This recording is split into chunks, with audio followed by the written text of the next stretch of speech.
বিদেশে এসেও যে খুব বেশি এইসব চিন্তায় যে শান্তি দেয় তা না, কিছু অশান্তি নিয়ে মনে হয় বাকি জীবন পর্যন্ত, একেবারে কবর পর্যন্ত এরকম অশান্তি নিয়ে যেতে হবে।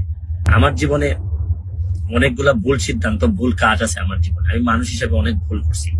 শুরু করিতেছি মহান আল্লাহর নামে, যিনি পরম করুণাময় এবং অত্যন্ত দয়ালু।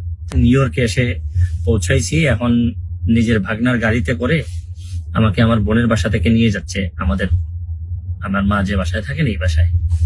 তো থাকতে থাকতে অনেকগুলা মেসেজ পেয়েছি বাংলাদেশ থেকে।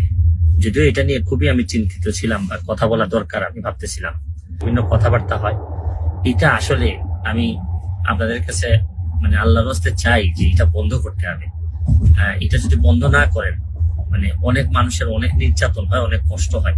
এইসব যন্ত্রণা আপনাদেরও, আমি প্রায়ই হয়তো এইভাবে যন্ত্রণা আপনাদেরকে দিতে হবে, আপনাদেরও নিতে হবে, আর আপনাদের যন্ত্রণাও আমি নিব। ভালো থাকবেন।